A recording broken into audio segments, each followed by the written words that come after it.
Start. எல்லாருக்கும் வணக்கம். இப்போ வந்து மாத்திரை வந்து முழுங்க போறேன். நம்ம மாத்திரை வந்து பெருசா இருக்கு, சாப்பிட்றதுக்கு கஷ்டமா இருக்குன்னு சொல்றீங்க. ஒரே டைம்ல 4 மாத்திரை ஒரே இதில போட போறேன். நம்ம சாப்பாடு இவ்வளோ சாப்பாடு அள்ளி சாப்பிட்றோம். ஒரு பழம் நல்லா பெருசா வாயில வச்சு கடிக்கிறோம். எதுவுமே பண்ணாது. நல்லா இருக்கு. இந்த மாத்திரை மட்டும் என்ன பண்ண போகுது? ஆவுன்னா மாத்திரை பெருசு பெருசுன்னு சொல்றீங்க. பெருசெல்லாம் இல்ல. நார்மலான மாத்திரை. 4 மாத்திரை ஒரே டைம்ல போடுறேன்.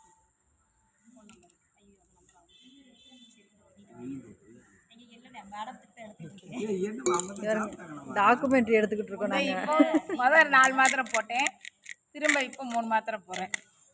இப்போ வந்து எனக்கு எந்த பிரச்சனையும் இல்லை. சாருக்கு தான் ப்ராப்ளமேவும்.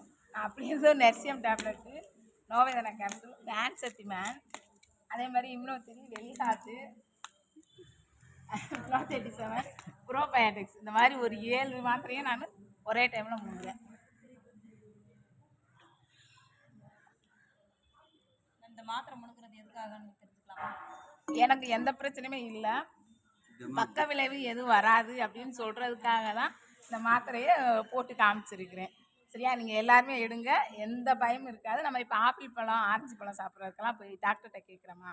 அதே மாதிரி பச்சை காய்கறிகள், வெண்டைக்காய் சாப்பிடுவோம், கேரட் சாப்பிடுவோம், யார்கிட்டையுமே கேட்குறோமா? டாக்டர்கிட்ட போய் கேட்கவே மாட்டோம்.